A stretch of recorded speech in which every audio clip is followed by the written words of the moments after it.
Last part में हमने देखा था जे कनिशिरो के साथ रेस जीत जाता है एंड कनिशिरो माउंजो की पूरी स्टोरी बताती है। नेक्स्ट सीन रात का था जहाँ टीजे डॉम हैरी सारे सोए हुए थे।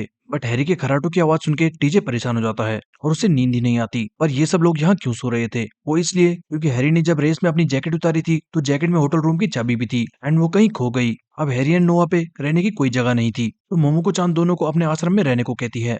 नेक्स्ट सीन मॉर्निंग का था एंड मोमोको चांद सबको ब्रेकफास्ट के लिए उठाती है। ब्रेकफास्ट का नाम सुन के टीजे डॉम हैरी सब फट से उठ जाते हैं। बट नोआ तो घोड़े बेच के सोई हुई थी और उठने का नाम ही नहीं लेती। लेकिन मोमो के बार बार उठाने पे नोआ जैसे तैसे उठ जाती है। दूसरी तरफ सैली जे को उठाती है और सैली को देख के जे को रेस वाला सीन याद आता है जब वो बेहोश हो गया था। जे कहता है, हे आई एम सॉरी, मैंने तुम्हें चिंता में डाल दिया। सैली कहती है, प्रॉमिस मी तुम दोबारा ये नहीं करोगे, मैं बहुत ज्यादा घबरा गई थी। साथ ही स्माइल करके सैली कहती है, वैसे यहाँ तुम्हें ऐसा नहीं लग रहा जैसे हम अकेले वेकेशन में आए हैं? उसे कहता है, हाँ सही कहा। उसी वक्त सैली जे को किस करने बढ़ती है पर तभी नोआ धड़ाम से दरवाजा खोल के कहती है, हाँ है मेरा खाना। सैली और जे दोनों शॉक हो जाते हैं। वहीं मोमो चान नोआ को धक्का देके कहती है, नहीं मैम यहाँ नहीं, ये रूम नहीं है, आप जल्दी होश में आ जाओ। साथ ही जे एंड सैली को सॉरी कहते हुए मोमो कहती है, माफ करना, आप लोग कंटिन्यू करो एंड जब हो जाए तो ब्रेकफास्ट करने आ जाना। सैली कहती है, वेट ये क्या था? खैर हम जल्दी से किस करके ब्रेकफास्ट करने चलते हैं। सैली वापस किस करने जाती है पर तभी नोआ फोन से उनकी पिक्चर्स लेते हुए कहती है, क्या होगा अगर मैं ये पिक्चर ओवन को भेज दूं? आई बेट तुम्हारे डैड एंड प्रिंसिपल को भी ये पता लग जाएगा। सैली गुस्से में नोआ के पीछे भागती है, हरामखोर डिलीट कर उसे जल्दी, आखिर तेरी प्रॉब्लम क्या है? नोआ कहती है, बिल्कुल भी नहीं। वैसे अगर मैंने ये ओवन को भेज दी तो तुम्हें क्या लगता है ओवन कितने जल्दी जापान आएगा? दोनों लड़ना स्टार्ट कर देते हैं। नेक्स्ट सीन ब्रेकफास्ट का था एंड इतना सारा खाना देख के डॉम के होश उड़ गए थे। लेकिन नोआ और सैली अभी भी पिक्चर डिलीट करने पे लड़ रहे थे। सिमानो मोमो से पूछता है, हे मोमो को कनिशिरो किधर है? मोमो कहती है, आई गेस वो ऑनसन में है, उन्होंने कहा उन्हें थकान है। ऑनसन सुन के टॉम और टीजे दोनों चौकन्ने हो जाते हैं। क्या मोमोको ने अभी क्या कहा? कनिशिरो ऑनसन में है? What the hello? दोनों चिल्लाते हैं, मुझे भी ऑनसन जाना है। नोआ कहती है, वेल जापान आके ऑनसन नहीं गए तो क्या ही किया? हैरी कहता है, ये ऑनसन क्या है? क्या वो चिकन से बेटर है? वहीं टीजे स्माइल करते हुए सोच रहा था, फाइनली मेरी टॉप 3 एनिमे ड्रीम्स पूरी होने वाली है। नेक्स्ट हम कनिशिरो को देखते हैं जो ऑनसन में रेस्ट कर रही थी। इसी बीच दूसरी तरफ विनी नॉन स्टॉप अपनी ट्रेनिंग कर रहा था। लेकिन घोस्ट क्रू के बाकी मेंबर्स को ताश खेलते देख विनी कहता है, ये चल क्या रहा है? बंद करो ये सब, इससे पहले कि मैं ये टेबल तोड़ दूं। सामने लड़का कहता है, हे कम ऑन मैन, हम अपना माइंड फ्रेश कर रहे हैं, ये भी एक तरह से ट्रेनिंग का पार्ट है। विनी कहता है, मैंने कहा बंद करो ये सब, ये कोई कसीनो नहीं चल रहा। तभी एक लड़का भागते हुए आता है, गाइस गाइस क्या तुमने देखा हमिंग बर्ड क्रू की न्यू वीडियो? सब हैरान हो जाते हैं, हमिंग बर्ड क्रू की न्यू वीडियो क्या मतलब? लड़का कहता है, उन्होंने जापान के कजुमा क्रू को हरा दिया। घोस्ट क्रू के सारे लड़के शॉक हो जाते हैं। क्या क्या तुम जापान के टॉप केरिन ग्रुप के बारे में बात कर रहे हो? ये कैसे हो सकता है? मुझे भी दिखाओ। हमिंगबर्ड ने जापान के बेस्ट क्रू को हरा दिया। रियली? धोनी को कोई आइडिया नहीं था कजुमा क्रू कौन है, सो वो बिल्कुल ब्लैंक खड़ा था। और दूसरी तरफ मॉन्स्टर ये वीडियो देख के बिल्कुल शॉक्ड था। नेक्स्ट सीन जापान में ऑनसन का था जहाँ टीजे मेल्स एंड फीमेल्स का अलग ऑनसन देख के दुखी हो जाता है। क्या ये कोएड बास नहीं है? Damn it, I guess anime और रियल लाइफ दोनों अलग हैं। मैं फालतू में ही एक्साइटेड हो रहा था। पीछे से डॉम आके कहता है, क्या बड़बड़ा रहा है बे, चल जल्दी से रेडी हो जा, मैं तो इस टीम बात के लिए बहुत एक्साइटेड हूँ। सबको नंगा होते देख डीजे कहता है, कहाँ से 18 प्लस रेटेड होता तो यहाँ केलों का मेला नहीं लगना था। वहीं डॉम जे से पूछता है, हे क्या हुआ, तू क्या सोच रहा है? जे कहता है, नहीं मैं बस सोच रहा था लीग ऑफ स्ट्रीट अभी स्टार्ट हुआ है, अब हमारी race best of the best racer से होगी। डॉम कहता है, तूने सही कहा, बट अभी उसके बारे में सोच के कोई फायदा नहीं, हमें बस अपनी मेहनत पे ध्यान देना है। Let's do it our way, चाहे कुछ भी हो जाए हमें जीतना होगा, स्पेशली उन लोगों को हमें क्रश करना होगा। उसी वक्त पीछे से टीजे चिल्लाता है, अब तुम लोग नंगे होके कर क्या रहे हो, चलो जल्दी। और तभी हैरी उसे टक्कर मार के कहता है, ओए मंकी हट जा सामने से। टीजे हैरान हो जाता है, और बहन तुझे क्या लगता है तू बड़ा है तो कुछ भी बोलेगा? पर अचानक उसकी नजर नीचे पड़ती है और वो शॉक हो जाता है, डैम इसका तो सब कुछ बड़ा है। हैरी भी स्माइल करके कहता है, समझ आया, चल अब हट सामने से। और तभी साइड से जे आता है, तुम दोनों क्या बकवास कर रहे हो? और जे को देख के उन दोनों के होश उड़ जाते हैं। व्हाट द हेल, किंग जे, ये तो किंग है। हैरी पागल होकर जोर से चिल्लाता है, हरामखोर क्या तूने यहाँ भी ड्रग का इस्तेमाल करा है? पीछे डॉम और टीजे भी सदमे में थे। कुछ देर बाद ऑनसन में तीनों साइड से जे को देख के बहुत जेलस थे। टीजे सोचता है, पहले इसने मुझे बाइक में हराया, फिर गर्लफ्रेंड बनाने में, और अब मेरी मर्दानगी में भी हरा दिया। ये लाइफ कितनी बेकार है। जे उन्हें देख के कहता है, गाइस तुम लोग इतनी दूर क्यों खड़े हो? पास के ही दूसरे ऑनसन में नोआ, सैली और कनिशिरो नहा रही थी। नोआ कहती है, शायद तुम्हें चोट की वजह से सच में बाइकिंग छोड़ देनी चाहिए, तुम बिल्कुल कचरा हो। कनिचिरो कहती है, अच्छा तो इसका मतलब तुम्हें भी बाइकिंग छोड़ देनी चाहिए क्योंकि तुम कचरे की बराबरी नहीं कर पाई। नोआ चिल्लाती है, ए क्या तुम्हें पता भी है मेरी टीम को मैंने अकेले कैरी किया है, अगर तुम पे हिम्मत है तो तुम इन एमेच्योर के साथ मिलके रेस करके दिखाओ। है हिम्मत? नोआ बहुत ज्यादा गुस्सा हो जाती है। बट कनिशिरो उसे इग्नोर करते हुए सेली से कहती है, हे तुम लोग जल्दी कोरिया वापस जाने वाले हो, राइट? क्या तुम्हें लगता है तुम जीत पाओगे? सेली कहती है, हाँ सबने बहुत मेहनत करी है, आई गेस हमारे जीतने के चांसेस बहुत ज्यादा हैं एज लॉन्ग एज जे की बाइक ठीक हो जाए। नोआ कहती है, वेल तुम्हारी तो बाइकिंग बस हॉबी है, राइट? क्योंकि तुमने अब तक एक बार भी प्रैक्टिस नहीं करी और तुम बातें भी ऐसी कर रही हो जैसे टूर्नामेंट सिर्फ बाकियों के लिए इंपॉर्टेंट है और तुम्हारे लिए नहीं। तुम भी तो एक टीम मेंबर हो, है ना? या फिर तुम बस चेयर करने के लिए उनके साथ हो? क्योंकि तुम उन सबके लेवल के आसपास भी नहीं हो। In terms of technique, stamina सब तुमसे काफी आगे निकल चुके हैं और इसीलिए हम रेस जीते थे। लेकिन तुम्हारा क्या? तुम तो आज भी उसी लेवल पर हो। तुम फाइनल में क्या करोगी? रेस में मैं जे को इसलिए पुश कर रही थी क्योंकि वो हमारा जीतने का इकलौता चांस था और हम वो इतनी आसानी से इसलिए कर पाए क्योंकि हमारा वो खुद का लेवल है। सोचो अगर हमारी जगह तुम होती, उन्हें हेल्प करना तो दूर की बात, तुम उनकी बराबरी भी नहीं कर पाती। एक तरफ हम जो जीतने के लिए कोई भी स्टेप उठाने को रेडी हैं, दूसरी तरफ तुम जो सिर्फ टीम चेयर करने के लायक है। या फिर तब नजर आती है जब जेक गिर जाता है ताकि उसे गिली पप्पी दे सके। सेली कहती है, सुनो मुझे अच्छे से पता है मेरी क्या कमियां हैं, तुम मुझे सुनाना बंद करो। नोआ कहती है, ओ शायद मुझे उनसे ये कहना चाहिए कि तुम्हें टीम से किक करके मुझे ले लें। आई बेट उन्हें ये जरूर मंजूर होगा। नोआ ये कह के भाग जाती है। पीछे से सैली चिल्लाते हुए आती है, ए ऐसा मजाक में भी मत सोचना। और किसने कहा वो तुम्हें ले लेंगी? दोनों लड़ना स्टार्ट कर देती है। इसी बीच बगल में जे ऑनसन लेके वापस आ रहा था एंड दूसरी तरफ से नोआ एंड सैली भागते हुए आते हैं। सैली नोआ का पीछा कर रही थी पर जैसे ही दोनों जे के सामने आते हैं, सैली गलती से नोआ का टॉवल खींच देती है। एकदम से तीनों शॉक हो जाते हैं, ये क्या हुआ? और तभी नोआ चिल्लाती है, रामकोर अपनी आंखें बंद कर। बाहर ये सुन के टीजे सोचता है, आंखें बंद कर इसका क्या मतलब है? तुम कहता है, छोड़ इग्नोर कर, शायद सेली और जे दोनों ड्रामे कर रहे होंगे, छोड़ो। नेक्स्ट सीन दूसरी तरफ विनी का था जो अपनी और सांगो की कन्वर्सेशन याद करता है। एक्चुअली जे की रेस देखने के बाद विनी सांगो पे गया था। हे सांगो, क्या तुम्हें कजुमा के बारे में पता है? सांगो कहता है, हाँ पता है, वो एक जापानीज साइकिलिंग क्रू है और उन्होंने जापानीज लीग ऑफ स्ट्रीट भी जीता है। क्यों क्या हुआ? विनी कहता है, मैं बस जानना चाहता हूँ वो लोग कितने अच्छे हैं। सांगो बताता है, वो लोग दुनिया के बेस्ट राइडर्स में से एक हैं, स्पेशली उनकी पुरानी लीडर कनिशिरो टकेडा। लोग कहते हैं जब वो राइड किया करती थी तब उसका लेवल सेम ओवन के जितना था।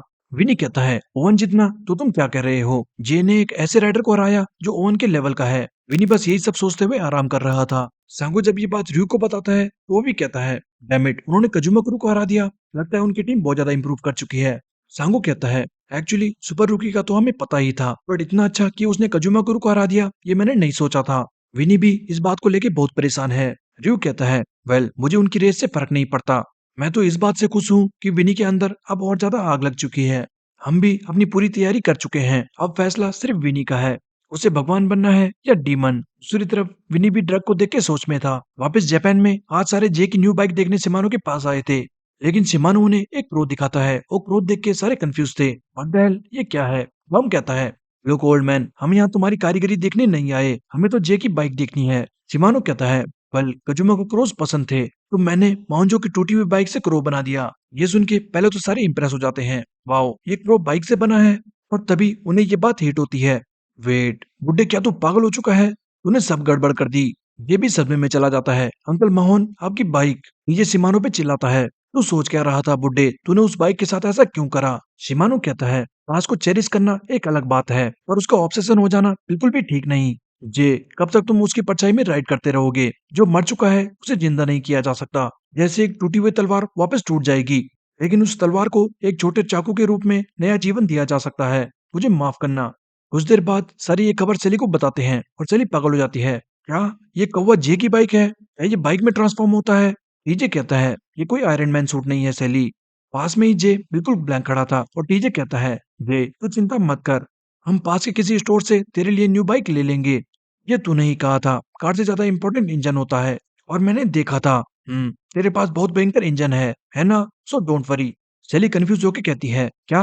टीजे ये तो क्या बकवास कर रहा है, उसे बस अपनी अंकल की बाइक चलानी थी। टीजे कहता है, तुझे नहीं पता सेली, इसके पास मॉन्स्टर इंजन है। नेक्स्ट इन कोरिया में विनी का था जो अपनी प्रैक्टिस करते हुए सिर्फ जे के बारे में सोच रहा था कि कैसे वो इतना ज्यादा इंप्रूव हो गया। विनी सोचता है, क्या जे उसके अगेंस्ट अपना फुल ट्राई नहीं कर रहा था? नहीं, उसने फुल ट्राई किया था, पर इसका मतलब क्या? क्या वो हर रेस के बाद इंप्रूव होता जाता है? बुलशिट। विनी ये सोच सोच के पागल हो रहा था। प्रैक्टिस के बाद स्टैट्स देख के रू कहता है, वाओ तुम तो बड़ी तेजी से इंप्रूव कर रहे हो, ऐसा ही चलता रहा तो तुम्हें रोकना नामुमकिन होगा। विनी कहता है, पर ये काफी नहीं है, चाहे मैं कितना भी इंप्रूव करूं, मैं अपने आप को कभी जे से आगे, ओ सॉरी मेरा मतलब ओवन से आगे निकलता नहीं देख पाता। मुझे नहीं पता मैं और क्या करूं। रू कहता है, जब तुम कोई गेम खेलते हो और सामने एक बड़ा बॉस आता है तो तुम क्या सोचने लगते हो? आखिर मैं इससे कैसे हरा पाऊंगा? पता है तुम्हें उस वक्त किस चीज की जरूरत होती है? एक असिस्टेंस की, एक अपॉर्चुनिटी, एक हिडन वेपन, और इस वक्त तुम्हें उसी की जरूरत है। ये बातें रयू हाथ में ड्रग का इंजेक्शन लेके बोल रहा था, और तभी रयू के हाथ पकड़ के विनी कहता है, तुम कहना क्या चाहते हो कि मैं ड्रग का सहारा लूं? तुम्हें लगता है मेरा जैसा एवरेज इंसान खुद के दम पे एक जीनियस को कभी नहीं हरा पाएगा? रयू क्रीपी स्माइल करते हुए कहता है, क्या कहा एवरेज इंसान? तुम्हें लगता है तुम एवरेज हो? तुम मजाक कर रहा है विनी। माफ करना, बट तुम्हें एक बीमारी है विनी, वार्डनबर्ग सिंड्रोम। तुम ये कैसे सोच सकते हो कि तुम एवरेज हो? तुम्हें लगता होगा कि तुम बाकी सबकी तरह हो क्योंकि तुम पे इस बीमारी का कोई सेवियर सिम्टम्स नहीं है। पर अगर मैं सच कहूँ तो तुम सबसे अलग ही नहीं बल्कि एकदम बेकार भी हो। यू आर होपलेस विनी। ये सब सुन के विनी हैरान रह जाता है क्योंकि बचपन से अब तक सब उसको होपलेस समझते आए हैं, एंड ड्रू भी अब यही कह रहा था। ड्रू आगे कहता है, ये तो तुम्हारे लिए एक न्यूट्रिशन सप्लीमेंट की तरह है ताकि तुम एवरेज लोगों के लेवल पे आ सको। और डोपिंग, तुम्हारी हिम्मत कैसे हुई मेरी इस मेडिसिन को ड्रग से कंपेयर करने की? ये उस कचरे से लाख गुना बेहतर है। एंड हाँ, जिन जीनियस की तुम बात कर रहे हो उन्हें इन सप्लीमेंट्स की जरूरत भी नहीं, क्योंकि उनके पास टैलेंट, राइट बिल्ड और सही वातावरण है। वो लोग ऐसे हैं जैसे कोई नेचुरली रिच जमीन हो। वहीं दूसरी तरफ तुम्हारी जमीन बिल्कुल बंजर रेगिस्तान की तरह है, और इसीलिए तुम्हारी बंजर जमीन को फर्टाइल बनाने के लिए मैंने तुम्हें सप्लीमेंट्स दिए थे। सो जब तुम उस लेवल पे पहुंच जाओगे जहां मैं तुम्हें पहुंचाना चाहता हूँ, तो उस मोमेंट पे मैं तुम्हारे अंदर अपना मास्टरपीस बीज प्लांट करूंगा। सो यू सी विनी, उन जीनियस मॉन्स्टर्स को हराने में तुम्हारी मदद और कोई नहीं बल्कि सिर्फ मैं कर सकता हूँ। इसी बीच हमें कनिशिरो और जे की बाकी कन्वर्सेशन दिखाई जाती है। कनिशिरो कहती है, लुक जे, मैंने इस बारे में बहुत सोचा था कि कजुमा एक सिंपल एक्सीडेंट से नहीं मर सकता, और इसी शक के चलते मैंने पता लगाने की कोशिश करी आखिर हुआ क्या। एंड फिर मुझे इगाजावा काई के बारे में पता लगा। ग्रैंडपा से छुप के मैंने डिसाइड करा कि अगर मुझे इन्फॉर्मेशन मिल सकती है तो वो सिर्फ इगाजावा काई से मिलेगी, और इसलिए मैंने उस टीम से कम्पीट करने की सोची जो इगाजावा के लिए काम करती थी। उसी के चलते हम लीग ऑफ स्ट्रीट भी जीते थे, एंड फाइनली मुझे उनसे मिलने का मौका मिला। रेस के बाद कुछ लोग कनिचुरो से मिलने आते हैं एंड उसे एक कार्ड देके कांग्रेचुलेट करते हैं। कनिचुरो कहती है, बाढ़ में जाए कांग्रेचुलेशंस, मैं जीती हूँ। तो मुझे बताओ मेरे ब्रदर की डेथ कैसे हुई? वो लोग बताते हैं, यस टकेडा, हमें ये बताते हुए दुख है कि ऑल्दो तुम्हारे भाई की मौत का कारण एक्सीडेंट बताया गया था, पर सच्चाई तो ये है कि हमने उसे खुद मारा था, एंड हम तुम्हें भी वार्न करना चाहते हैं, हमारे टाइम वेस्ट करना बंद करो। कनिचिरो बहुत ज्यादा गुस्सा हो जाती है, उन्होंने पकड़ के कहती है, तुम्हारी हिम्मत कैसे हुई ऐसा करने की? और तभी सामने खड़ा शख्स अपनी तलवार से कनिचिरो पे अटैक करता है, लेकिन रियोए बीच में आके कनिचिरो को बचा लेता है, एंड रियोए के चेहरे पे जो निशान था वो इसी अटैक से था। इसके बाद हिगाजावा काई के लोग ये कह के चले जाते हैं कि तुम आज रेस जीती हो, इसलिए हम तुम्हें जाने दे रहे हैं, लेकिन दोबारा लाइन क्रॉस करी तो वो माफ नहीं करेंगे। स्टोरी समाप्त करते हुए कनिचिरो बताती है, मैं पूरी इन्फॉर्मेशन तो नहीं जान पाई, बट मैं ये जरूर समझ गई थी, अगर उन लोगों से मिलना है तो तुम्हें लीग ऑफ स्ट्रीट जीतना होगा। वो लोग ही मेरे और तुम्हारे भाई के हत्यारे हैं। नेक्स्ट डे जे वापस सिमानो पे जाके कहता है, सर क्या आप मेरे लिए एक न्यू बाइक बना सकते हैं? मुझे वो ड्रीम इनहेरिट करनी है। सिमानो को जे में माउंजो की छवि दिखती है और वो कहता है, हे मोमोको। मोमोको भागते हुए आती है, यस ग्रैंडपा, क्या काम है? सिमानो कहता है, जाओ और इस लड़के के लिए एक बाइक बनाओ। जे हैरान हो जाता है, क्या मोमोको बाइक बनाएगी? सिमानो कहता है, क्या हुआ, तुम सरप्राइज क्यों हो? मोमोको ने हमारे फैमिली बिजनेस को इनहेरिट किया है, एंड वही ग्रैंड मास्टर क्राफ्टमैन है। मोमोको ये सुन के थोड़ा घबरा जाती है, ग्रैंडपा मुझे ये काफी इंपॉर्टेंट बाइक है, क्या आप सच में चाहते हैं मैं ये बाइक बनाऊं? सिमानो कहता है, मोमोको, मेरी दूसरी आंख अब बहुत ज्यादा कमजोर होने लगी है, मैं ये डिटेल काम अब नहीं कर सकता, पर मुझे तुम पे पूरा भरोसा है, वक्त आ गया है, तुम ये काम संभालो, I am counting on you. मोमोको भी उनकी बात मान के रेडी हो जाती है। कुछ ही देर बाद मोमोको सबको अपनी बाइक शॉप दिखाती है। गाउम कहता है, क्या मोमोको तुम्हारी बाइक शॉप है? क्या तुम जे की बाइक बनाओगी? टीजे भी स्माइल करते हुए सोचता है, वाओ, मोमोको चान कितनी क्यूट है, उन्हें खाना बनाना आता है, वो बहुत स्वीट भी है, और वो एक मास्टर क्राफ्टमैन भी है, ये तो परफेक्शन है। आगे मोमोचान कहती है, सोचे मैं तुम्हारी बाइक क्रोमोली से बनाऊंगी, सेम पुरानी बाइक की तरह। तो चलो पहले कुछ मेजरमेंट्स लेते हैं। डीजे फ्रेम ब्लूप्रिंट देख के कहता है, हे ये फ्रेम तो वाकई में बहुत अच्छा है, मुझे भी एक बाइक बनवानी है। तो हम टीजे को देख के कहता है, कोई मंदबुद्धि फालतू चीजों को हाथ मत लगा। वहीं जे बाइक शॉप देख के सोच रहा था, सो अंकल जे की बाइक यहाँ बनी थी। तभी शैली सामने एक फ्रेम दिखा के कहती है, हे जे, ये फ्रेम कैसा रहेगा? ये बहुत हल्का भी है। पर मोमोचान कहती है, नहीं, वो फ्रेम जे के लिए फिट नहीं है। साथ ही मोमो जे की हाइट चेक करते हुए कहती है, सो तुम्हारी हाइट है 5.9, नहीं, शूज मिला के 5'10", और तुम्हारे लेग्स लंबे हैं। पीछे टीजे जोक मारता है, डैम इट, जे लंबा भी हो गया, आई गेस छोटी सिर्फ उसकी बातें होती है। मोमोचान आगे कहती है, चलो अब एक टेस्ट राइड भी कर लेते हैं। टेस्ट राइड करते हुए मोमोचान जे के लेग्स चेक करती है और कहती है, टच करने के लिए माफ करना, बट मुझे लगा ही था तुम्हारा सैडल थोड़ा बढ़ाना पड़ेगा। पीछे सैली बहुत ज्यादा जेलस हो रही थी, पर डॉम सैली को रोक लेता है। काम डाउन सैली, वो बस मेजरमेंट ले रही है। पास में टीजे भी बहुत गुस्सा था। हरामखोर जे, तू तो बहुत लकी है, अब तो मुझे भी बाइक बनवानी है। तभी मोमोचान कहती है, मुझे लगा ही था तुम्हारे अंकल की बाइक तुम्हें होल्ड बैक कर रही थी। सारे कंफ्यूज थे। मोमो को एक ब्लूप्रिंट दिखा के बताती है, ये देखो, यह है माउंजो की बाइक का ब्लूप्रिंट। तुम्हारे और माउंजो के हाइट में डिफरेंस है। तुम्हारे लंबे पैरों की वजह से तुम्हारी बाइक का crank set and centre of gravity अलग होनी चाहिए। इतने समय से गलत क्रैंक सेट के चलते तुम अपना मैक्स पोटेंशियल नहीं लगा पा रहे थे। आसान भाषा में समझाऊं तो तुम ऐसी बाइक चला रहे थे जो तुम्हारे लिए बनी ही नहीं, क्योंकि वो बाइक माउंजो के लिए कस्टम बिल्ड थी। गवर्नमेंट टीचर कंफ्यूज थे। मोमो को आगे बताती है, तुम्हारी पिछली बाइक छोटी थी, तो कैलकुलेशन के हिसाब से अगर राइट मेजरमेंट यूज किया जाए तो तुम्हारे स्टैट्स 13% से इंक्रीज हो जाएंगे। टीजे और डॉम दोनों शॉक हो जाते हैं। क्या 13%? डॉम कहता है, अब तो मुझे भी डाउट है, क्या मेरी बाइक मुझे फिट भी होती है या नहीं। टीजे कहता है, ओए अब तू भी बाइक बनवाने का बहाना मत ढूंढ। डॉम कहता है, नहीं मैं सीरियस हूँ मोमो चांद, जब मैं नेक्स्ट टाइम आऊंगा तो आप मेरे भी मेजरमेंट चेक करना। नेक्स्ट सीन कोरिया का था, जब विनी अपने टीम मेंबर्स के साथ हॉल में प्रैक्टिस कर रहा था। प्रैक्टिस के बाद सारे लड़के थक के गिर जाते हैं और विनी आके कहता है, अब ये मत कहना तुम लोग बस इतने छोटे वार्म अप से थक गए। मुझे तो शक होने लगा है तुम लोग फाइनल्स तक कैसे पहुंच गए। रेस में लीड करना तो दूर की बात, तुम लोग दूसरे साइकिलिस्ट की बराबरी करने लायक भी नहीं हो। साथ ही विनी सोचता है, ना कोई लक्ष्य ना मेहनत, इन गधों को कोई भी फर्क नहीं पड़ता। ये टीम बिल्कुल घटिया है। कम से कम हमिंगबर्ड के मेंबर्स विनी हमिंगबर्ड में बिताए अपने दिन याद करता है और तभी कहता है, खैर छोड़ो, बाढ़ में जाए तुम सब। नेक्स्ट सीन सांगो के ऑफिस का था, जहाँ विनी सांगो से न्यू टीममेट्स की डिमांड करता है। सांगो कहता है, ओ तो तुम्हें लगता है तुम इस टीम के साथ नहीं जीत सकते। सुनो विनी, लीग ऑफ सीट के अलावा भी रेसेस होती है। पैसे कमाने के लिए तुम्हें बहुत अपॉर्चुनिटीज मिलेगी, चिंता मत करो। विनी कहता है, नहीं मुझे ये जीतना है, मुझे अपने आप को प्रूव करना है। सांगो स्माइल करते हुए कहता है, ओ तो तुम्हें खुद को प्रूव करना है। ठीक है, मैं तुम्हारी बात समझ गया, एंड लकीली मेरे पास तुम्हारे लिए एक बेटर टीममेट है। क्या कह रहे थे तुम? तुम्हें खुद को प्रूव करना है, right? Okay. Next scene London में ओवन का था, एंड कई दिन से नोआ एंड हैरी के साथ कोई बात ना होने के कारण वो परेशान हो जाता है। दूसरी तरफ जापान में हम देखते हैं कि नोआ एंड हैरी अपने सारे पैसे लॉटरी और गैम्बलिंग में हार गए थे। इसी बीच एक अनजान शख्स आके ओवन से किसी साइकिलिस्ट के बारे में बात करता है और ओवन कहता है, ओ अगर उसने मुझे हरा दिया तो मैं मान जाऊंगा। नेक्स्ट सीन जापान का था और मोमो को दिन रात मेहनत करके बाइक का फ्रेम रेडी कर देती है। नेक्स्ट डे फ्रेम दिखाते हुए मोमो को कहती है, लुक जे, ये फ्रेम कम्प्लीटली रेडी नहीं हुआ है, पर क्या तुम इसे टेस्ट कर सकते हो? तुम्हारे लेग एंड आर्म के लिए ये फिट बैठेगा। ट्राई करो और मुझे बताओ तुम्हें कैसा महसूस हो रहा है। डॉम कहता है, वाओ देखने में तो ये बहुत बढ़िया लग रही है, क्या ये भी ब्रोकली से बनी है? टीजे कहता है, बेवकूफ, उसे क्रोमोली कहते हैं। वहीं जे कहता है, सो ये है मेरी खुद की ब्रोकली बाइक, मैं अभी इसे ट्राई करता हूँ। ये कहते ही जे बाइक लेके स्ट्रीट्स पे निकल जाता है और उसे बहुत भगाता है। साथ ही हाइट पे जाके डाउनहिल ट्राई करने की सोचता है। जे फुल स्पीड में निकलता है और सेम पहले एपिसोड की तरह एंड में ड्रिफ्ट करता है। आसपास लोग सब हैरान थे, बट जे यहीं नहीं रुकता और बाइक भगाते हुए सोचता है, मैं महसूस कर सकता हूँ ये बाइक बहुत लाइट है।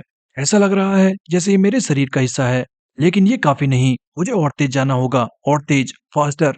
चाहे कोई भी ट्रैक हो, मुझे पिछली बार से तेज होना होगा। कोई भी रास्ता हो, मुझे सबसे तेज और सबसे बेहतर रास्ता चुनना होगा। ये अपनी टॉप स्पीड पर था और सामने एक मोड़ आता है। ये के माइंड में अभी तक बस कनिचिरो, विनी और ओवन की मेमोरीज बह रही थी। जे फुल स्पीड में बिल्कुल मिनिमम ड्रिफ्ट के साथ मोड़ काटने की ट्राई करता है, और अचानक टायर के स्किड होते होते अटक जाने से जे बुरी तरह पलट के गिर जाता है। हालांकि जे बिल्कुल हैरान था और सोचता है, वेट, वो अभी स्किडिंग क्या थी। नेक्स्ट इन कोरिया का था, जहाँ जोकर और वुइन साथ में थे, पर तभी वुइन को हंसता देख जोकर कहता है, क्या हुआ, तू किस बात पे हंस रहा है? वुइन फोन दिखा के कहता है, ये देख, सांगो ने कुछ प्लान किया है जिसमें हमें बहुत मजा आने वाला है। पीछे से यूग कहता है, अच्छा उसमें ऐसा क्या है? नेक्स्ट सीन एक ट्रैक स्टेडियम का था, जहाँ विनी अपने गोस्ट क्रू के साथ खड़ा है, और तभी सामने से एक लड़का आके कहता है, डैम, मैं यहाँ काफी समय बाद आ रहा हूँ। ये लड़का कोई और नहीं बल्कि ओवन नाइट था। ओवन को देखते ही विनी स्माइल करता है, फाइनली तू आ गया, मैं कब से तेरे साथ रेस करने को बेताब था। ओवन कहता है, ओ वेल, मैं अभी भी जेट लैग्ड हूँ, बट कोई ना, ये बस एक टेस्ट है, सो मुझे ट्राई करने में कोई दिक्कत नहीं। इसी के साथ हमें विनी और सांगो की पूरी कॉन्वर्सेशन पता लगती है, जहाँ सांगो कहता है, कोई है जो घोस्ट गुरु के टीममेट से बेटर है, तुम्हारे लिए भी ये अच्छा एक्सपीरियंस रहेगा, ऐसे राइडर से रेस करना जिनसे तू कभी नहीं लड़ा। पर एक शर्त है, अगर तुम रेस करते हो तो हारने वाली टीम विनिंग टीम को ज्वाइन करेगी। विनी स्माइल करते हुए कहता है, मुझे ये मंजूर है। उसी वक्त प्रेजेंट में विनी सामने ओपोनेंट को देख के कहता है, मैन, मुझे नहीं लगा था सांगो तुम तीन की बात कर रहा है। और हम देखते हैं कि विनी का अपोनेंट ओवन नहीं बल्कि साबात क्रू था। एक्चुअली ओवन और विनी दोनों तीन अलग अलग स्टेडियम में थे, ना कि आमने सामने। अब ओवन किसके साथ रेस कर रहा था वो हमें बाद में पता लगेगा। एनीवे, सामने विन कहता है, थैंक गॉड आज कुछ एक्शन देखने को मिलेगा, मैं तो बोर होने लगा था। और क्या तुम लोगों को नहीं लगता ये कितने शर्म की बात है कि इतनी ब्लॉकबस्टर रेस बिना किसी ऑडियंस के होने वाली है? पीछे से सांगो कहता है, बकवास बंद करो और रेस के लिए रेडी हो जाओ। गोसुम के मेंबर्स आपस में बातें करते हैं। ये तो बहुत अच्छा हुआ, तुम कब से चाहते थे इस येलो ग्लासेस वाले को सबक सिखाना है, आज इन्हें इनके औकात दिखा देंगे। पीछे से एक कहता है, wait, losing team winning team को ज्वाइन करेगी, राइट? अब तो और भी मजा आएगा। सामने विन विनी से कहता है, सो तुझे तो रूल्स पता ही होंगे, बता तू हमसे कैसे रेस करना चाहता है, एंड ये मत कहना तू इन लूजर्स के साथ मिलके हमसे रेस करेगा। विनी कहता है, मुझे कोई फर्क नहीं पड़ता, चाहे 1 on 1 रेस हो या 3 on 1, मैं रेडी हूँ, मैं तुम्हें अकेले क्रश करने वाला हूँ। विन कहता है, तू सच में पागल है। तभी पीछे से गोसुरु के मेंबर्स कहते हैं, हे विनी, क्या तू सोलो रेस करने वाला है? किसने कहा तू ये कर सकता है? ये तो एक टीम रेस होने वाली थी। विनी कहता है, तुम लोग चुपचाप वहीं बेंच पर बैठो, वैसे भी तुम मेरे कोई काम नहीं आने वाले। गोसुरु के मेंबर्स गुस्सा हो जाते हैं, क्या अब इसे किस बात का घमंड है, वो हमारी ऐसी बेइज्जती नहीं कर सकता। मैं तो कहता हूँ करने दो इसे अकेले रेस, अच्छा होगा ये बुरी तरह हार जाए। सांगू कहता है, बस करो, ये एक फेयर टीम रेस होगी, 3 vs 3 रेस के रूल्स हैं, जो भी टीम ट्रैक के 10 राउंड पहले फिनिश करती है वो टीम जीत जाएगी। वुइन कहता है, क्या ये क्या बकवास रेस है, मैं यहाँ बोरिंग ट्रैक रेस करने नहीं आया हूँ, बाहर में जाए इंडोर रेस, हम बाहर स्ट्रीट्स में रेस करेंगे। तुम क्या कहते हो विनी, क्यों ना इसे लीग ऑफ स्ट्रीट की तरह बनाया जाए? विनी भी गुस्से से कहता है, जैसे तुम चाहो, मुझे फर्क नहीं पड़ता। सांगो भी हार मान के कहता है, तुम मेरी नहीं सुनने वाले, तो जो करना है करो। कुछ ही देर बाद सारे राइडर्स रेस के लिए रेडी थे। स्टार्टिंग लाइन पे विन ह्यूक से कहता है, हे ह्यूक, आज तेरे लिए बहुत सारे शिकार हैं, हैप्पी हंटिंग। वहीं घुसरू का राइडर दूसरे से कहता है, हे, जब मैंने लास्ट टाइम उस लंबे लड़के को देखा था तो वो एक कौड़ी का नहीं था, तो आज क्यों ना हम दोनों मिलके उन तीनों को क्रश कर दें। विनी को इग्नोर करते हैं, जब वो हमें रेस जीतता हुआ देखेगा तो दोबारा मुंह चलाने की उसकी हिम्मत नहीं होगी। टीम घोष के बाकी मेंबर्स भी अपनी टीम को चीयर कर रहे थे। विनी कहता है, चुप करो सब, और तुम बस यहाँ नंबर्स पूरे करने के लिए हो, सो मेरी नजरों से दूर रहना। अगर मेरे बीच में आए तो मैं तुम्हें नहीं छोड़ने वाला। दोनों राइडर्स को विनी पे बहुत गुस्सा आता है। इसी बीच विनी वुइन से कहता है, वैसे तुम लोग तो 4 थे ना, वो चौथे का क्या हुआ? वुइन कहता है, कौन चौथा? क्या तुम उस बेवकूफ की बात कर रहे हो? वो बिल्कुल घटिया था और उसे सिर्फ पैसों से मतलब था, इसलिए हमने उसे डोपिंग इंसिडेंट के बाद लात मार के निकाल दिया। वेट, याद आया, तुम भी तो डोपर हो, है ना? ये सुन के विनी को रयू की बातें याद आती है, जिन्हें सुन के वो बहुत ज्यादा गुस्से में था। इन घर पे विनी रयू के दिए डोप्स को गुस्से में तोड़ देता है और सोचता है, चाहे मेरी बॉडी नॉर्मल हो या अब नॉर्मल, बट मैं यहाँ अपनी मेहनत से पहुंचा हूँ और मैंने सुपर रूकी को भी हराया है। ये याद करते हुए विनी जवाब देता है, मुझे अपनी तरह मत समझो। उसी वक्त ड्रोन गाइस कहते हैं, ऑलराइट गाइस, सब रेडी है। पास खड़ा सांगो बाकी लड़कों से कहता है, सुनो, याद रखना ये प्राइवेट रेस है, तो ये रेस डायरेक्ट मुझे लाइव ट्रांसमिट करो, ध्यान रखना ये कहीं भी अपलोड नहीं होनी चाहिए। लड़का कहता है, डैम इट, ये रेस तो यूट्यूब पर बहुत बड़ा बवाल मचा देती। विन कहता है, बेवकूफ गधे, उन्हें शुक्र मनाना चाहिए कि ये ऑनलाइन अपलोड नहीं हो रहा। रूल्स बताते हुए सांगो कहता है, ठीक लीग ऑफ स्ट्रीट की तरह एक लैप, जो भी फर्स्ट आएगा उसकी टीम जीत जाएगी, एंड हाँ, लूजिंग टीम को विनिंग टीम ज्वाइन करनी होगी। सारे लड़के चिल्लाते हैं, let's go goes crew, team से बात आज हमारी होने वाली है, लेट्स गो। तभी कॉइन फ्लिप करके सांगो कहता है, ऑलराइट। कॉइन जमीन पे गिरते ही रेस स्टार्ट हो जाएगी, get ready, set, go. And race start हो जाती है। स्टार्टिंग में ही टीम सबात एंड विनी आगे निकल चुके थे, एंड गोसुरु के दोनों राइडर्स पीछे जुड़ जाते हैं, पर क्योंकि रेस अभी स्टार्ट ही हुई थी, गोसुरु के मेंबर्स रेस देख के एक्साइटेड थे, ये सोच के कि सबात क्रू आज उनसे मर्ज हो जाएगा। साथ ही वो कहते हैं, आज हमें चिंता करने की जरूरत नहीं, क्योंकि हमारे पास एक ट्रम्प कार्ड है जिसने सुपर रूकी को भी हरा दिया, द विनी होंग। कुछ ही सेकंड्स में सारे स्ट्रीट्स में आ चुके थे और बाइकर्स को रेस करते देख लोगों में भगदड़ मचने लगी। सब उन्हें गाली दे रहे थे। ब्लू हेलमेट कहता है, डैम इट, हमें गाली मत दो, ये कोर्स टीम सबात ने चूज किया था, उन्हें गाली दो। साथ ही वो स्प्रिंट करना स्टार्ट करता है। पीछे जोकर रेस से पहले कई विन की बातें याद करता है, ए, आज उस दिन की तरह गिव अप मत करना, आज 3 vs 3 है। प्रेजेंट में जोकर कहता है, ये लाल खोपड़ी आज मेरा टारगेट है। वहीं विनी फ्रंट में इस वक्त ह्यूग के पीछे चल रहा था। विनी को देख के ह्यूग कहता है, डैम, हमें सिर्फ इसे हराना है और हम जीत जाएंगे। ये तो बहुत बोरिंग है, बट कोई बात नहीं, शायद मैं थोड़े मजे ले सकता हूँ। ये कहते ही ह्यूग ब्रेक मारता है और पीछे से आ रहे विनी को झटका देता है। टायर्स के टकराते ही विनी बहुत ज्यादा डर जाता है। व्हाट द हेल, ये क्या था? विनी कट मार के ह्यूग को ओवरटेक करने की कोशिश करता है, बट ह्यूग ये देख चुका था। ओ, तू तो लेफ्ट से आगे निकलना चाहता है। उसी वक्त ह्यूग लेफ्ट लीन होके विनी को ब्लॉक करता है, बट तभी विनी ह्यूग को चकमा देके राइट से आगे निकल जाता है। ये देख के ह्यूग इम्प्रेस था और कहता है, नाइस ब्रेक अवे, बट तू इतनी आसानी से नहीं बच सकता। पर इससे पहले वो कुछ करता, घोस्ट क्रू के दोनों राइडर्स उसे ओवरटेक करके कहते हैं, हट जा सामने से बच्चे। दोनों पागलों की तरह हंस रहे थे, लेकिन ह्यूग उन्हें देख के मुस्कुराने लगता है। नाइस, तो ये दोनों इतने भी बेकार नहीं। आगे दोनों राइडर्स बातें करते हैं। वेट, क्या हम इतने अच्छे हैं? हमने उन्हें एकदम से ओवरटेक कर लिया। वो लोग हमारी बराबरी नहीं कर सकते। साथ ही दोनों कहते हैं, अब विनी की बारी है। हम अब उसे पीछे करेंगे ताकि उसे उसकी जगह दिखा सकें। हमारा लीडर माई एस, आज से टीम घोस्ट के लीडर हम हैं। ये कहते ही दोनों साइड से विनी को ओवरटेक कर चुके थे।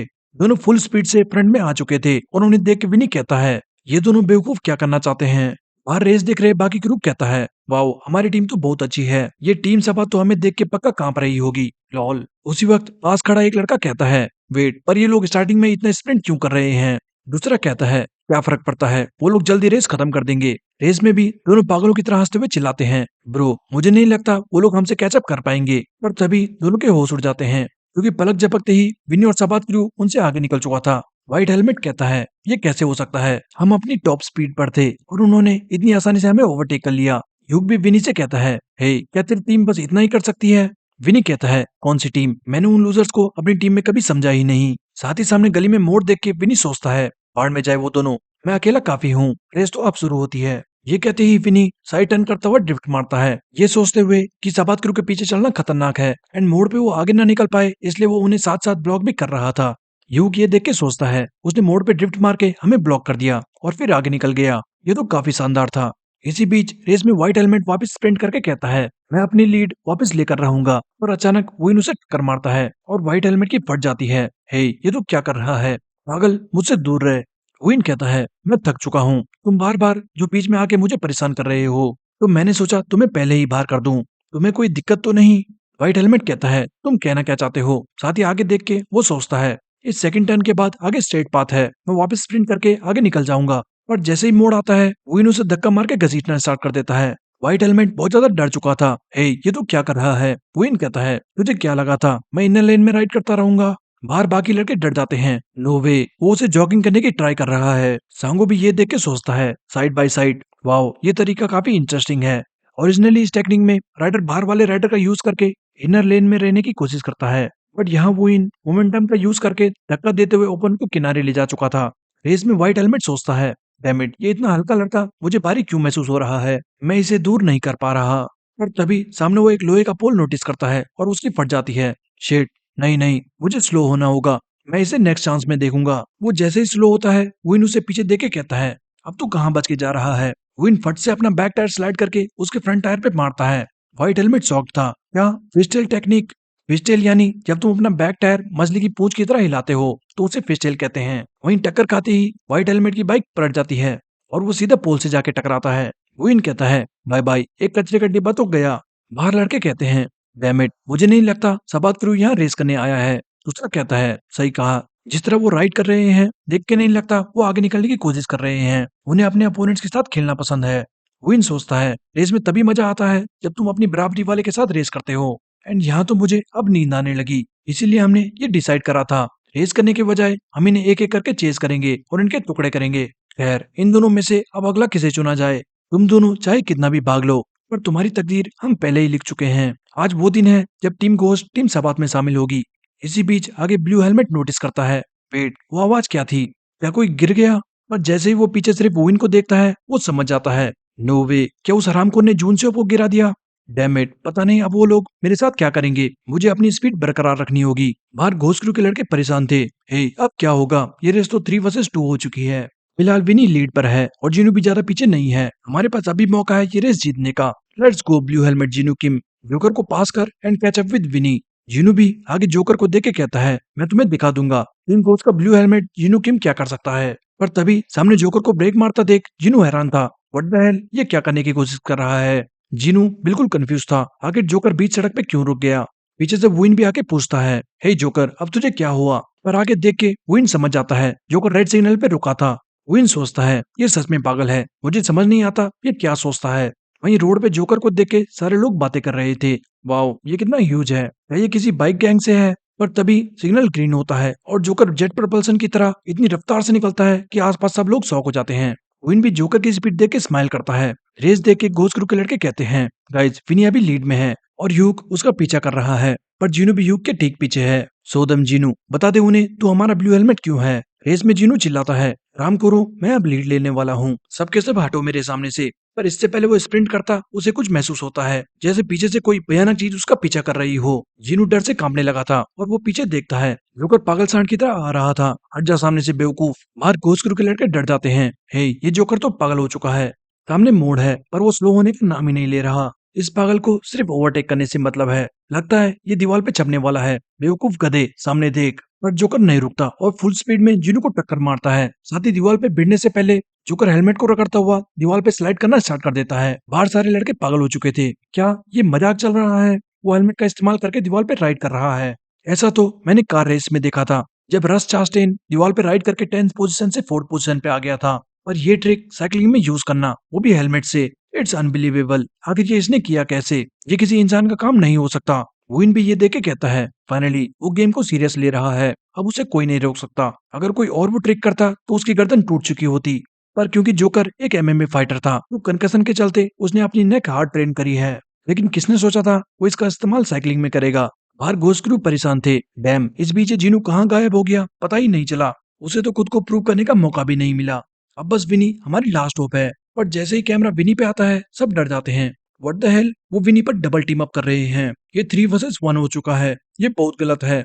अब हम क्या करें, हम हार चुके हैं। सांगो भी ये देख के कहता है, स्पोर्ट्स हो या साइकिलिंग, नंबर एडवांटेज होना एक बहुत बड़ा विनिंग फैक्टर है। पर जो चीज नंबर को ओवरकम कर सकती है वो है इनकम्पेरेबल स्किल्स। मुझे देखना है विनी तो कैसे इसे ओवरकम करता है। जोकर अब विनी से भिड़ना स्टार्ट कर चुका था। विनी सोचता है, मैं इनके बीच फंस के नहीं रह सकता, मुझे इनकी पेस तोड़नी होगी। अगर अब मैंने हार मान ली तो कुछ नहीं बचेगा।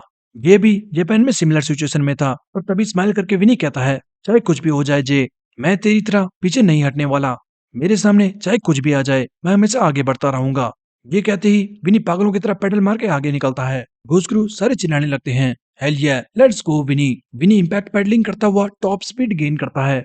पर तभी यूग कहता है, इम्पैक्ट पैडलिंग, वेल एक्चुअली ये मैं भी कर सकता हूँ। यूग इम्पैक्ट पैडलिंग करते हुए एकदम से स्पीड गेन करता है और विनी के साइड में आके कहता है, ये तो बड़ी बेसिक स्किल है ना? क्यों ना तुम मुझे कुछ और दिखाओ। यूग को इतनी आसानी से कैचअप करता देख विनी शौक था। गोचक्रू एंड सांगो भी यूग की स्पीड देख के हैरान थे। यहीं पे सांगो हमें ह्यूग गॉन के बारे में बताता है। ह्यूग गॉन एक्चुअली एक ट्रैक रेसिंग हाई स्कूल से था। उसे देख के ही लगता है कि उसने प्रोफेशनल ट्रेनिंग करी है। ह्यूग का पेडलिंग स्टाइल एमेच्योर साइकिलिस्ट से बिल्कुल अलग था। लोग उसे साइकिलिंग जीनियस कहा करते और उसका फ्यूचर ब्राइट था। पर इस वक्त उसे ऐसे देख के सांगो बुरा फील करता है। इसी बीच रेस में राइडर्स एक बिजी स्ट्रीट में आ चुके थे। विनी लोगों की भीड़ देख के घबरा चुका था और अपनी स्पीड स्लो करता है। पर वहीं ह्यूग टोटली अपोजिट लोगों के बीच शॉर्टकट ढूंढ रहा था और फुल स्पीड से जाता है। सांगो ये देख के कहता है, रेस में तेज राइड करना इंपॉर्टेंट है, पर उतना ही इंपॉर्टेंट है रेस में सबसे छोटा रास्ता ढूंढना। तेज राइड करने के लिए काफी मसल्स और ट्रेनिंग की जरूरत है। वहीं फास्टेस्ट रूट ढूंढने के लिए स्ट्रॉन्ग इंट्यूशन और टेक्निक की जरूरत होती है, साथ ही एक्सेप्शनल मोटर स्किल्स और रिफ्लेक्सेस भी। आसान भाषा में कहें तो तुम्हें पैदाइशी टैलेंटेड होना होगा। युग जिगजैग मूव करता हुआ भीड़ के बीच से जा रहा था और ये देख के विनी कहता है, वेट, ये मुझे किसी और की याद दिला रहा है। हाँ, इट्स जेजो। ऐसा लग रहा है जैसे मैं जे का पीछा कर रहा हूँ। बुलशिट, चाहे जो भी हो जाए मैं उसे पकड़ के रहूंगा। विनी भी एकदम से स्प्रिंट करना स्टार्ट कर देता है। पहले मैं हमारे बीच का गैप कम करूंगा और जब स्ट्रेट पाथ पे भीड़ कम होगी तब मैं उसे ओवरटेक करूंगा। पर तभी विनी शॉक हो जाता है, क्या फिर से? एक्चुअली जोकर वापस से विनी की बराबरी कर चुका था। साथ ही साइड से विन भी आके कहता है, ह्यूग को पकड़ना इतना आसान नहीं, जब वो सीरियस होता है उसे मैं भी नहीं पकड़ पाता, इसीलिए मैं पहले ही बता देता हूँ, अपनी एनर्जी वेस्ट करना बंद कर और गिव अप कर दे।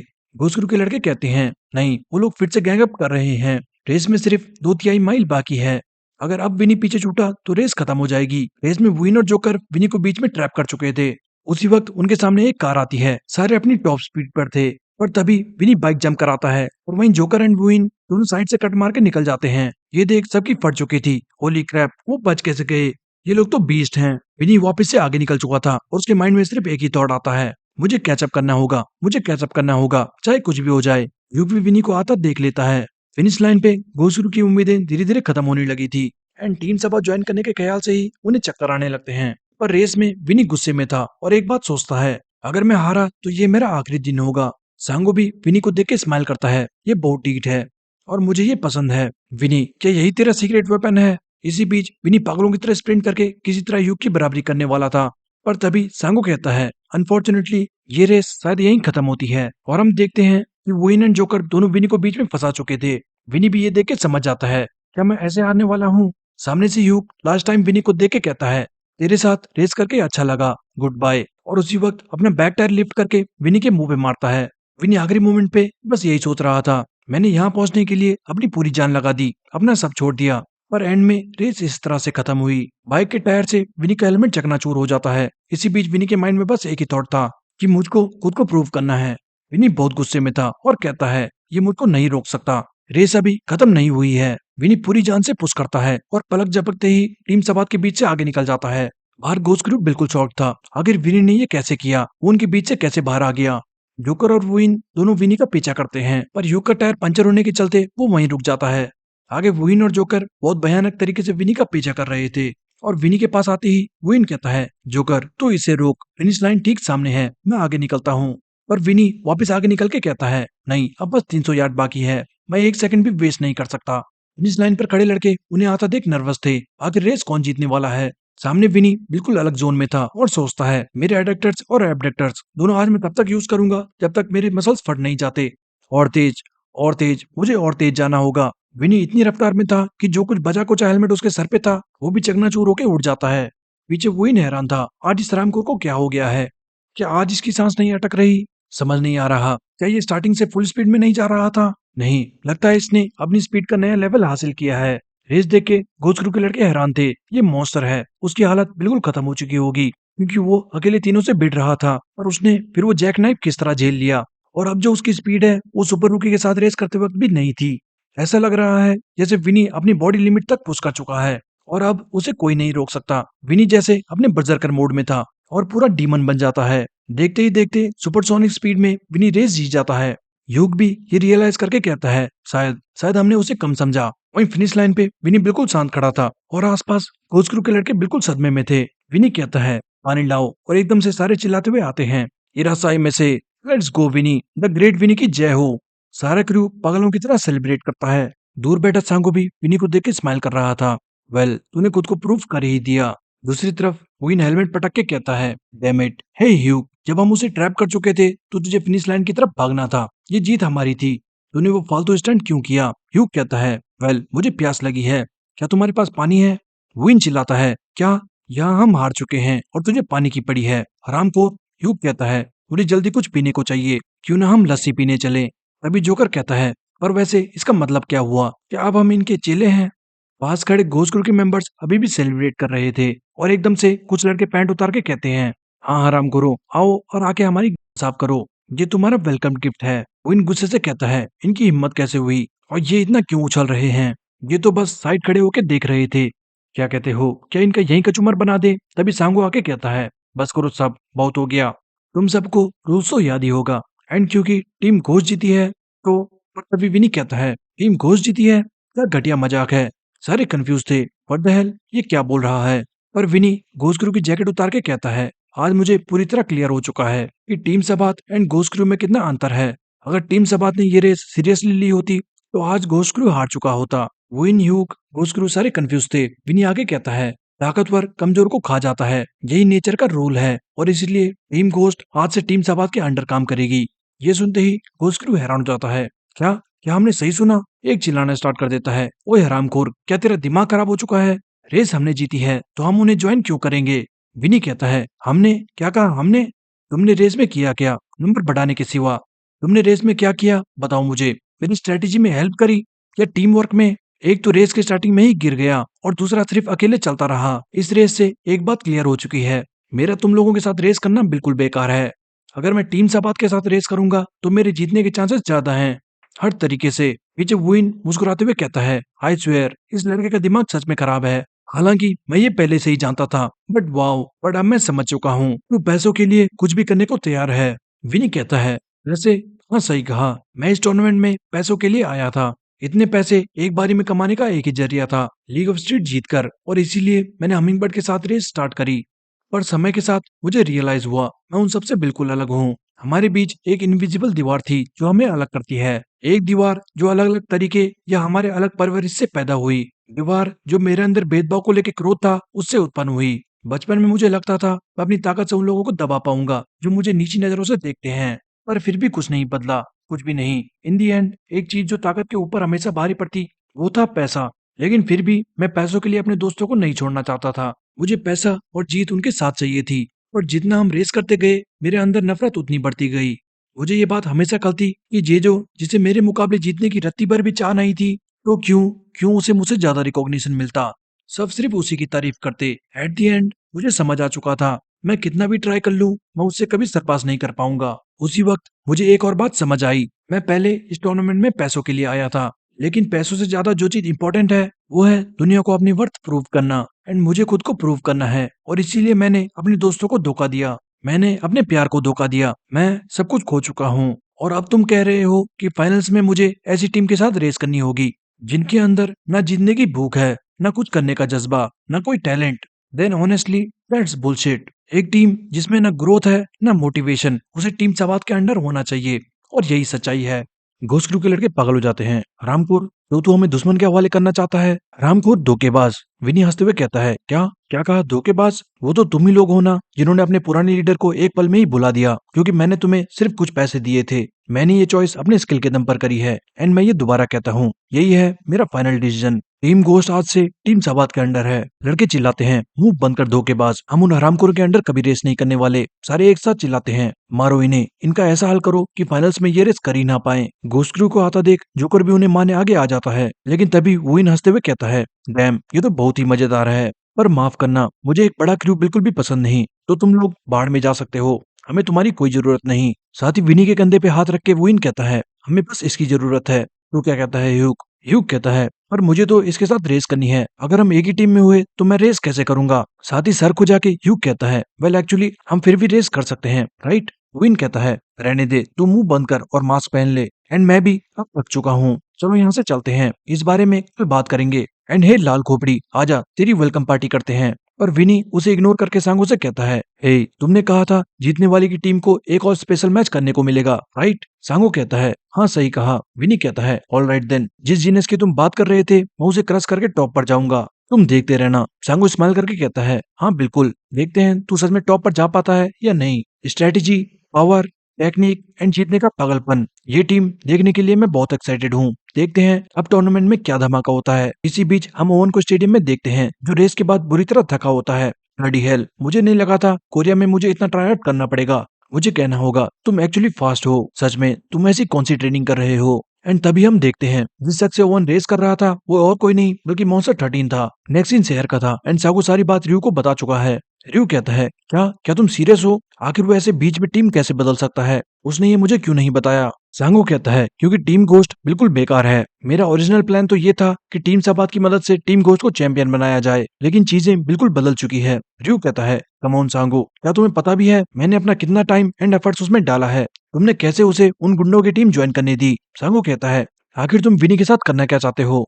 रियो क्रीपी स्माइल करके कहता है, तुम्हें पता तो है मैं अपनी साइंस और आर्ट का इस्तेमाल करके इंसान की लिमिट्स को पार करना चाहता हूँ, ताकि दुनिया को पता चल सके मैं कितना महान हूँ।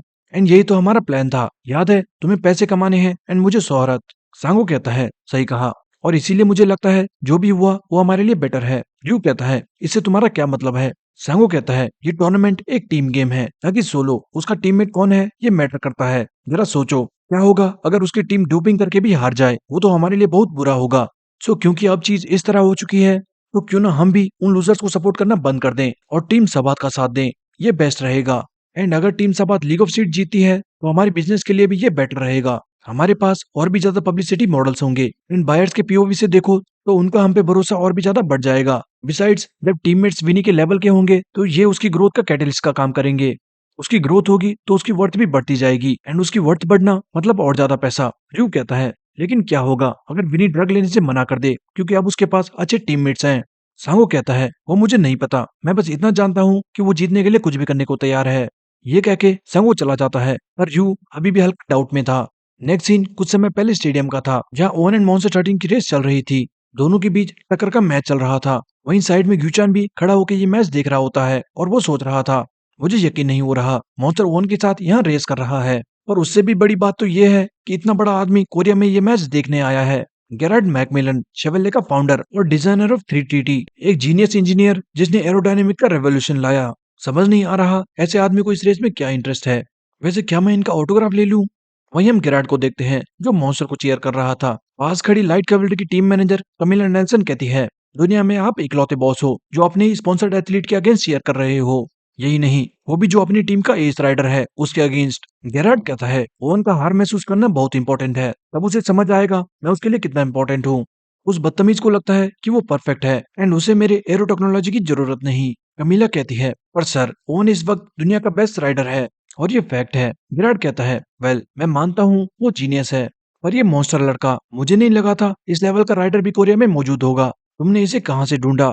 कमीला कहती है मेरी इस पे काफी समय से नजर थी क्योंकि मैं लीग ऑफ स्ट्रीट देख रही हूँ और क्योंकि टॉमी चोटिल हो गया हमें एक न्यू मेंबर की जरूरत थी एंड लकीली मेरी नजर मॉन्स्टर पे पड़ी। ये अमेरिकन फुटबॉल टीम में मॉन्स्टर क्वार्टरबैक के नाम से जाना जाता था, मॉन्स्टर 13। एंड जितना मैं इसके बारे में खोजती रही मेरा इंटरेस्ट उतना ही बढ़ता रहा एंड फिर मैंने ओवन एंड मॉन्स्टर दोनों से बात करी। मॉन्स्टर को जिस दिन कमीला का ईमेल आया मॉन्स्टर बहुत खुश था और फट से यस रिप्लाई कर देता है। कमीला कहती है मॉन्स्टर एक्चुअली एक डायमंड है, उसके पास न केवल फिजिकल एबिलिटी है बल्कि कैरेक्टर और स्पोर्ट्समैनशिप भी है, वो बहुत रेयर है। गेरार्ड कहता है हाँ मैं भी ये देख सकता हूँ, मैं बहुत एक्साइटेड हूँ ये देखने के लिए कि ये मैच कौन जीतेगा। रेस में मॉन्स्टर अपनी पुरानी स्ट्रीट रेस याद करके कहता है ओवन इस बार मैं जीत कर रहूंगा, ये पिछली बार से अलग होगा। इसी बीच हम रेस से 30 मिनट पहले का सीन देखते हैं। ओवन मॉन्स्टर को देख के कहता है क्या मैं इससे रेस करने वाला हूँ? व्हाट द हेल, पर मैं तो तुमसे पहले ही रेस कर चुका हूँ है ना, तुम वही स्प्रिंटर हो ना जो मेरी परछाई भी नहीं छू पाया था, ये बस टाइम वेस्ट है। मॉन्स्टर कहता है ये रेस तुम्हारी टीम ने सजेस्ट करी है, मैंने नहीं। पीछे ग्यूचान सोचता है व्हाट द हेल, मॉन्स्टर ने लाइट कवरेज ज्वाइन करने को हाँ कह दिया और हमारी टीम का क्या होगा? मॉन्स्टर सोच क्या रहा है। तभी ओवन कमीला से कहता है हे कमीला मैं पहले ही बता रहा हूँ अगर मैंने इसे हरा दिया तो ये रिजेक्टेड है। वापस प्रेजेंट में ओवन सोचता है वेल मुझे विश्वास है अगर कमीला ने इसे ढूंढा है तो इसमें कुछ तो बात होगी, आई ट्रस्ट हर। उसी वक्त मॉन्स्टर ओवन से आगे निकल जाता है और ये देख गेरार्ड जोर से चीखता है यस लेट्स गो मॉन्स्टर। लगता है स्टेडियम के अंदर हाई ऑक्टेव इंजन के पास एडवांटेज है। ग्यूचान भी कहता है फाइनली मॉन्स्टर शायद वार्म अप कर चुका है। यही मोमेंट है जब मॉन्स्टर एकदम खतरनाक हो जाता है। एक बार वो हाई स्पीड गेन करना स्टार्ट कर दे तो कोई उसकी बराबरी नहीं कर सकता। ऊपर से स्ट्रेट पाथ पे मॉन्स्टर के 5 से ज्यादा गियर रेसों से कौन मुकाबला कर सकता है? कोई भी नहीं। मॉन्स्टर की रफ्तार देख के ओवन कहता है डैम आज जब हम स्ट्रीट के बजाय स्टेडियम में रेस कर रहे हैं तो ये अच्छी फाइट दे रहा है।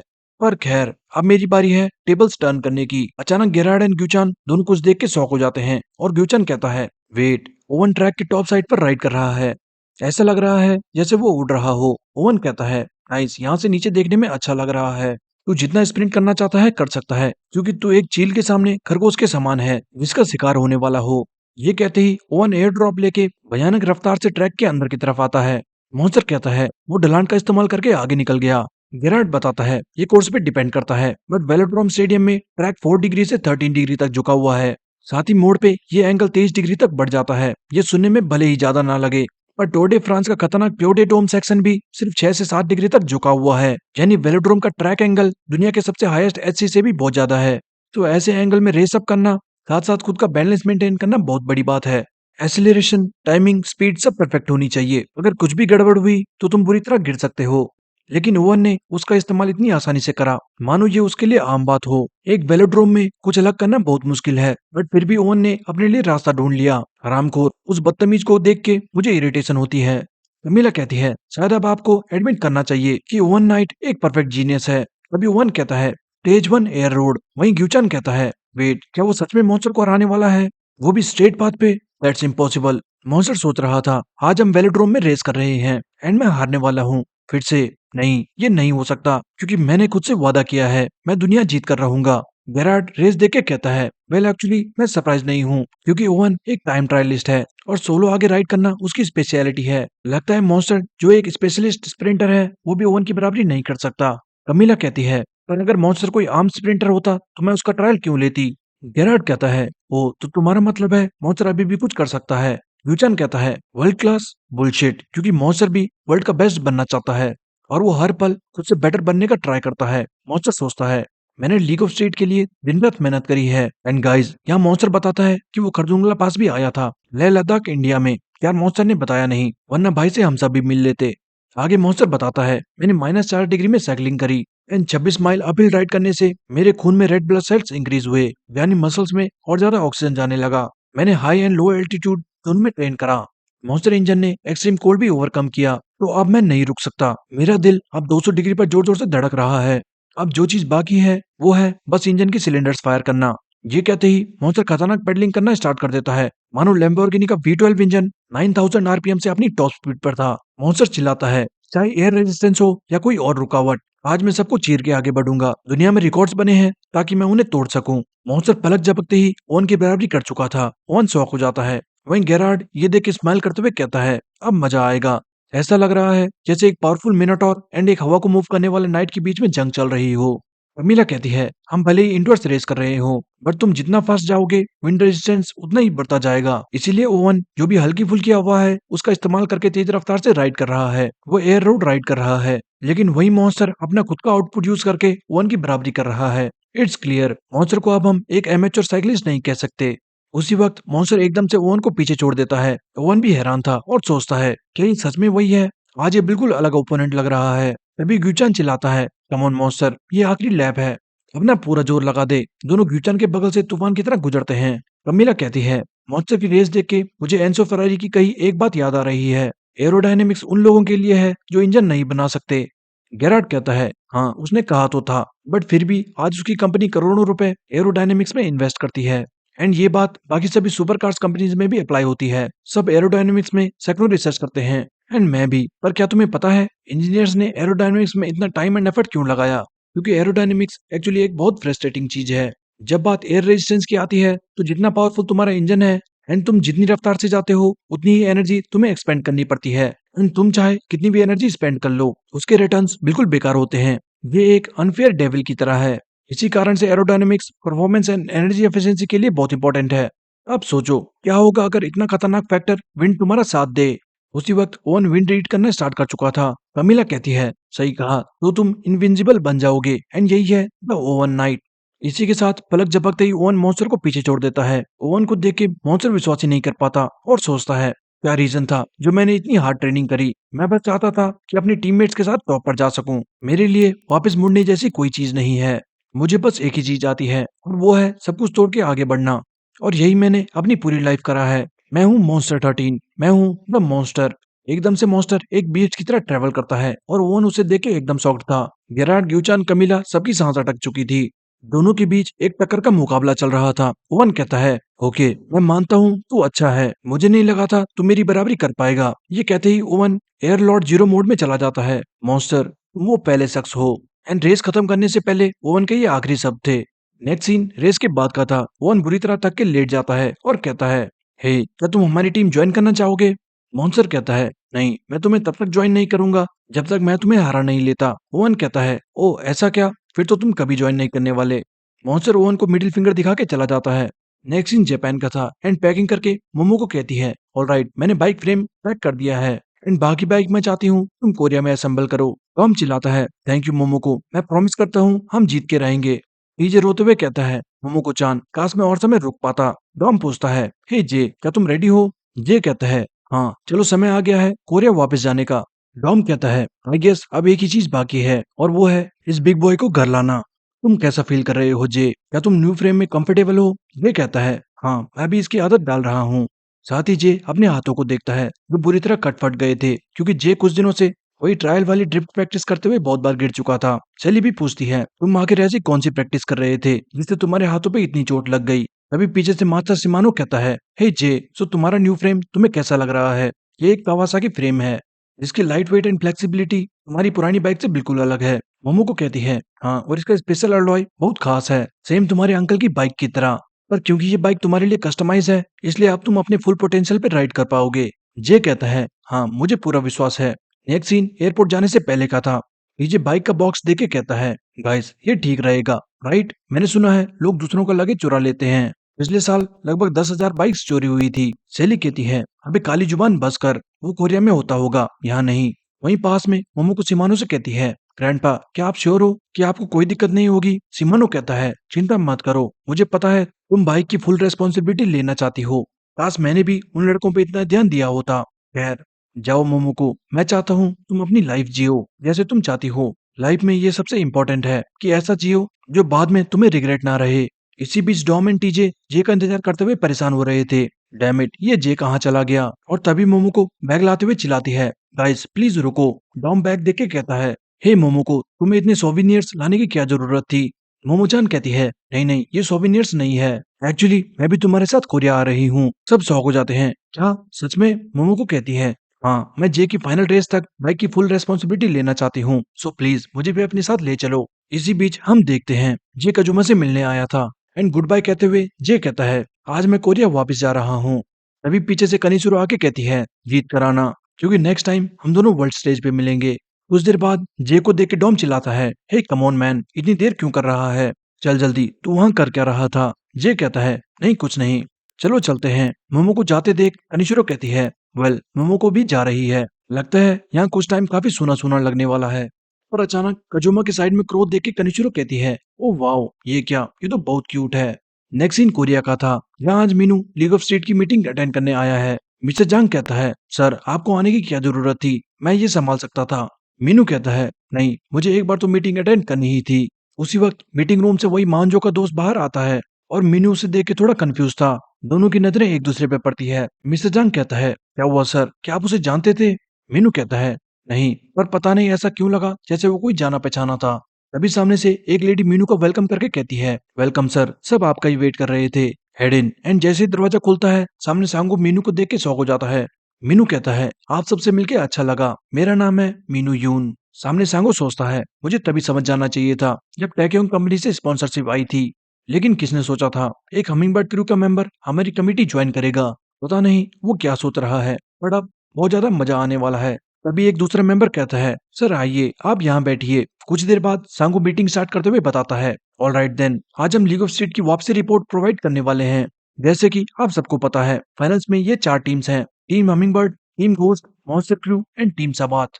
सभी टीम मेंबर्स की लिस्ट मैं आप सबको भेज चुका हूँ। लिस्ट देख के मीनू शॉक हो जाता है, what the hell, Vinny Hong का नाम टीम सबात में क्यों है? सारे पूछना स्टार्ट कर देते हैं, ये क्या हुआ, आखिर विनी का नाम टीम सबात में क्यों है? क्या उसने टीम स्विच कर दी? मीनू भी बहुत कंफ्यूज था, क्या ये गलती से यहाँ लिस्टेड है, ये चल क्या रहा है? मीनू कहता है, आई नो कि ये प्रोफेशनल टूर्नामेंट नहीं है, बट हम क्या सच में किसी को अलाउ कर सकते हैं कि वो ऐसे टीम स्विच करे? सांगो कहता है, उसने बस टीम स्विच करी है, मुझे नहीं लगता इसमें कोई रूल ब्रेक हुआ है, एंड मुझे नहीं पता उसकी पुरानी टीम से क्या प्रॉब्लम है, बट विनी ने टीम स्विच करने के बारे में हमें खुद इन्फॉर्म किया था। विनी टूर्नामेंट में क्वालिफायर राउंड से है एंड उसने फाइनल्स में अपनी जगह खुद बनाई है, तो अब वो किस टीम से फाइनल्स खेलना चाहता है ये उसकी मर्जी होगी, मुझे इसमें कोई प्रॉब्लम नहीं लगती। कमेटी के बाकी मेंबर्स भी इस बात से एग्री करते हैं, पर तभी सांगो कहता है, हालांकि एक साइकिलिस्ट है जिसने गेम स्पिरिट की धज्जियां उड़ाई है एंड वो है हमिंगबर्ड से जेजो। क्या आप लोगों को याद नहीं लास्ट रेस में वो कैसे बीच रेस छोड़ के चला गया था? एक्चुअली वो रेस गिव अप कर चुका था, मतलब जेजो को उसी वक्त डिस्क्वालीफाई किया जाना चाहिए था। क्या आप सब लोगों को ये नहीं लगता? मैं सबका इस बारे में ओपिनियन जानना चाहूंगा, क्या जेजो को फाइनल्स में डिस्क्वालीफाई किया जाना चाहिए? मीनू ये सब सुन के हैरान था। वहीं दूसरी तरफ प्लेन में जेजो बस अपनी जापान की जर्नी याद कर रहा था, और वहीं साइड में सेली को शांत देख के जे कहता है, हे क्या हुआ, क्या तुम परेशान हो? सेली कहती है, नहीं, मैं बस थोड़ा स्ट्रेस में हूँ, क्योंकि एक लड़के ने दूसरी लड़की को नंगा देखा। जे घबराते हुए कहता है, पर वो तो गलती से हुआ। सेली कहती है, ओ अच्छा, तो वो एक्सीडेंट था, जहां तक मुझे याद है तुम्हारी नजरें तो हट ही नहीं रही थी। एक मिनट, तुमने तो अभी तक मुझे भी बिना कपड़ों के नहीं देखा, अपनी गर्लफ्रेंड को। ये बहुत ज्यादा डर जाता है। आगे सेली ये को नोआ की कई बातें बताते हुए कहती है, मैं बस सुनती रही और कुछ नहीं बोल पाई। इसी बीच पीछे टीजे उन्हें बातें करता देख कहता है, हे डॉम, मुझे लगता है सेली और जे लड़ रहे हैं। डॉम कहता है, नहीं नहीं, ऐसा प्यार में होता रहता है। पर तभी पीछे से मोमो को कहती है, नहीं मुझे पता है, एक्चुअली जे ने नोआ को बिना कपड़ों के देख लिया था, शायद वो दोनों इसी बात पे लड़ रहे हैं। डॉम और टीजे दोनों ये सुन के सदमे में चले जाते हैं। हाँ, क्या कहा तुमने? रामकोट जे, मैं तुझे नहीं छोड़ने वाला। किल किल किल, दोनों पागल हो चुके थे एंड एयर होस्टेस आके दोनों को शांत करने के ट्राई करती है। इसी बीच जापान में नोआ एंड हैरी दोनों भिखारियों की तरह रोड पे आ चुके थे, क्योंकि उन्होंने अपने सारे पैसे कसिनो में गवा दिए। तभी नोआ को ओवन का कॉल आता है एंड फोन उठाते ही नोआ चिल्लाना स्टार्ट कर देती है, ओवन प्लीज हमें बचा लो, हम बहुत बुरी मुसीबत में हैं। ओवन कहता है, अब क्या हो गया और तुम दोनों हो कहाँ? नोआ बताती है, एक्चुअली हम दोनों अपने सारे पैसे जुए में हार गए। ओवन कहता है, ओ अच्छा, तो ठीक है, तुम दोनों जापान में मजे करो। नेक्स्ट सीन कोरिया का था, जहाँ सेली के डैड घर पे अकेले बैठ के बस रो रहे थे। तभी डोरबेल बजती है एंड डैड भागते हुए जाता है, सेली सेली। सेली को देखते ही डैड गले लगा के कहता है, माय प्रिंसेस, तुम कहाँ चली गई थी? सेली डैड को धक्का देके कहती है, व्हाट द हेल, आपसे बहुत ज्यादा दारू की बदबू आ रही है। दूर रहो मुझसे, मैं बस दोस्तों के साथ ट्रिप पर गई थी। फिर सैली को उदास देख के डैड कहता है, तुम अपने दोस्तों के साथ गई थी तो इतना उदास क्यों हो? क्या हुआ? क्या कोई दिक्कत है? सैली कहती है, डैड क्या आप मुझे ट्रेन कर सकते हैं? नेक्स्ट सीन हैरी की बाइक शॉप का था, जो देख के मोमो को बहुत ज्यादा एक्साइटेड हो जाती है। वाओ, यहाँ कितनी सारी किस्म की बाइक्स हैं। हैरी कहती है, ए तुम मोमो को चान हो राइट? तुमसे मिलकर अच्छा लगा, तुम बहुत क्यूट हो। मोमो को भी हैरी को ग्रीट करती है। साथ ही हैरी सैली एंड जे के बारे में पूछती है। टॉम कहता है, वो डायरेक्ट घर चली गई एंड जे को उसके मॉम एंड डैड का कॉल आया था, तो वो भी अपने घर चला गया। हैरी कहती है, ओ आई सी, उनसे मिले काफी समय हो गया।